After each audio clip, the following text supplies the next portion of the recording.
Logam M. Nah, di sini diketahui ada nomor masanya atau massa molar ya, 96. Bereaksi dengan fluor. Ini fluor bisa dicari, di sini tidak saya tuliskan. Massa molarnya 19, karena kan kalau kuis UTS kalian dikasih ya tabel periodiknya. Menghasilkan garam dengan rumus MFX. Untuk menentukan nilai X, dilakukan pengukuran kenaikan titik didih. Jadi di sini sifat fisik larutannya, titik didih, kenaikan titik didih larutan. Sampelnya ada masanya, informasinya, kemudian dilarutkan dalam 100 gram air, lalu titik didih larutannya sekian Kelvin. Tentukan rumus garam. Nah, di sini asumsi garam terurai sempurna, ya. Berarti di sini ada faktor Van Hoff dengan asumsi ya terion sempurna. Jadi sesuai dengan rumusnya. Di sini kita mencari nilai X-nya. Pertama, kita pahami dulu dari rumusnya. MFX ini seandainya terion sempurna, jadi ion apa saja? Terbayang nggak? Kan biasanya apa ya? Misalnya CaCl2 terion jadi Ca2 plus tambah 2Cl-. Coba dengan analogi yang sama, berarti ini terurai menjadi MX plus ditambah XF min.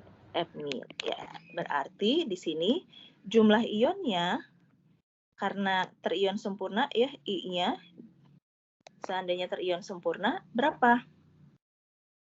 1 ion MX plus ditambah X ya, tergantung X-nya berapa. Ini yang kita cari. Karena ini asumsi terurai sempurna. Jadi faktor Van Hoff-nya sesuai dengan berapa jumlah ion dalam rumusnya. Tinggal kita masukkan ke rumus kenaikan titik didih. Ini pelarutnya air. Kalau titik didih air,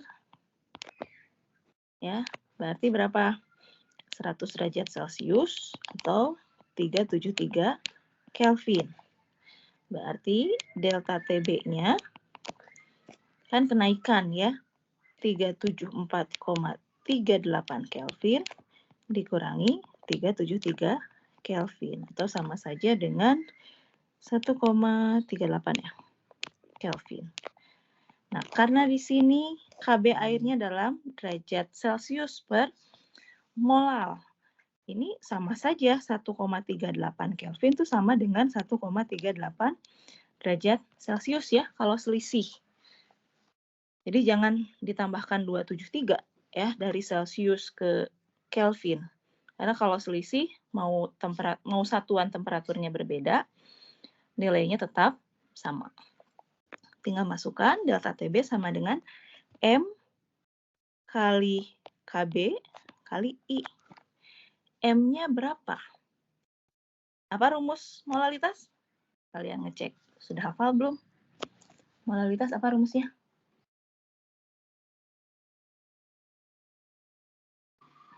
Mol terlarut dibagi kilogram pelarut. Kilogram pelarut, ya.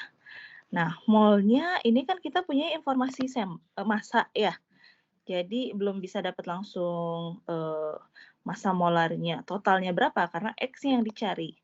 Jadi massa total 9,18 gram dibagi massa molar. Massa molarnya di sini M-nya sudah ada 96 ditambah F itu 19 kalikan dengan X. Ini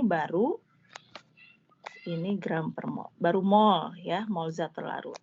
Kita bagi dengan kilogram pelarut. Pelarutnya 100 gram air, 0,1 kilogram. Jadi besaran yang ini kita baru dapat molal ya.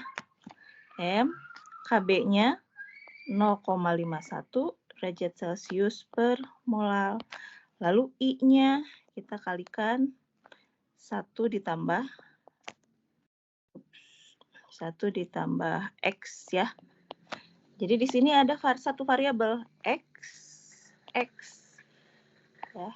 ini mol saling menghilangkan, derajat Celcius, kemudian nanti tinggal kita dapat berapa nilai X-nya. Bisa dicari ya. Kelihatannya sepertinya agak rumit, tapi ini ya perhitungan matematik biasa. Nanti silakan kalian cek. Kalau saya dapatnya di sini sekitar 4. Ya. Ini kan hanya tinggal mencari satu variabel X saja. 1,38 sama dengan massa dibagi massa molar yang masih ada pemisahan nilai X-nya, dibagi 0,1, kemudian kali KB, kali 1 plus X. Nanti akan dapat X-nya 4. Jadi di sini rumusnya MF 4. Jadi ketika terurai, ini menjadi M4 plus ditambah 4 F min. Jadi total N dari satuan rumusnya 1 ditambah 4, 5. Ya. Berarti faktor Van Hoff-nya juga 1 tambah 4, 5. Ya, karena asumsi ini garamnya terurai sempurna. Kalau tidak terurai sempurna, ini kalau misalnya ada data eksperimen, dia intinya tidak akan lebih dari 5. Ya. Kemungkinan ini antara 4 sampai 5. Akan selalu lebih kecil dari nilai jumlah ion yang berasal dari rumusnya. Kebayang ya ini? Jadi untuk 2 soal ini memang banyak ada pemisalan ya. Tinggal kalian harus teliti gimana cara mencari variabel X dari persamaan ini, dari mol total. Kalau ini, bagaimana mencari variabel X dari persamaan peningkatan titik didih.